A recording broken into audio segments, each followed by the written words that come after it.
রাফা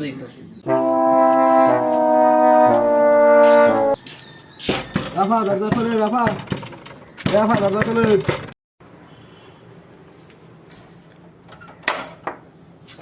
আমনে কেডা? তুই আমার চিনস না? চেনা লাগবে না, তোর মায়ের তাই ক কিস্তি আর আইসে। আমনে দরজা বাড়ি দেন কে? আন ভিতরে আন।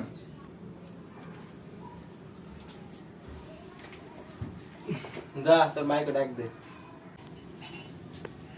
মা, আমনে এখনো কামারে না, ওদিকে কিস্তি লাই বই রইছে। যা যাই ক যে মা বাড়িতে নাই। আচ্ছা স্যার, মাই কইছে মাই বাড়িতে নাই। কি মায়ের বাড়িতে নাই? যাই তাড়াতাড়ি কিস্তি আনতে 2 সপ্তাহের কিস্তি বাহি। ও মা, দেখ স্যার আমার লাগে চিল্লায়, জলদি এদিকে আন।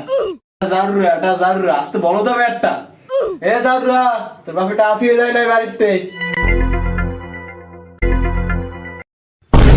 কিরে আম্মে নাকি কইছেন আম্মে বাড়িতে নাই, গত সপ্তাহে টাকা দেন নাই, এই সপ্তাহে দিতে চাইতেছেন না, 2 সপ্তাহের টাকা ফুরাইছেন, কিস্তি দেন। আমি এত কথা বুঝি না। টাকা দিই না হেতে কি হয়েছে? টাকা তো দিমু, আপনি টাকা কি মাইরে খামু নাকি আমি পলাই যাবো? এই জারুরা রাফে টাকা থুয়ে যায় নাই। আচ্ছা এ গোলামের পুত, তোরে আমি কি কইছি? তোর মায়ের বাড়িতে নাই না তোর বাপের বাড়িতে নাই?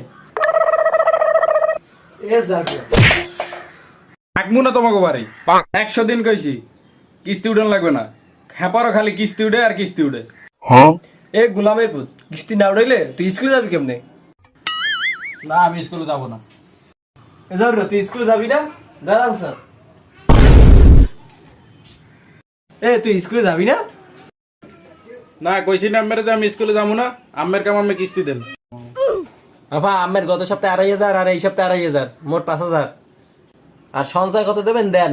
ওর বাপে আজকে টাকা থুয়ে যায় নাই, বাপে কামে গেছে, আজকে আসুক, তারপর তার সাথে হিসাব করে আপনাকে ফোন দেবো। এখন আমার কাছে টাকা নাই। এগুলো কইলে ওই বাপা কন্ত আপনি কি ফাইজলাম শুরু করছেন? কিসের ফাইজলামো? ওই জানোয়ারের কটা ভাত দেবো সেই টাকা নাই আমার কাছে, আর আপনাকে কেমনে কিস্তি দেবো?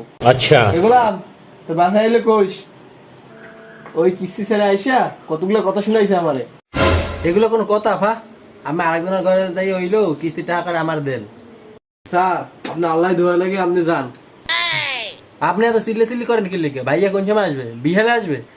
আচ্ছা আমি বিহাল পর্যন্ত আছি, ভাইয়া আসলে কিস্তিটা নিয়ে তারপর যাবো। এই গোলামে বিকেলে আসে না রাত্রে আসে কেমন কব? আপনি বইলে বল। এ নাটা স্কুল যাবি না? দেখবো অনে কোন জারুরা তোর পেটে ভাত দে। ভাত খাবো না আমি আম্মেগো।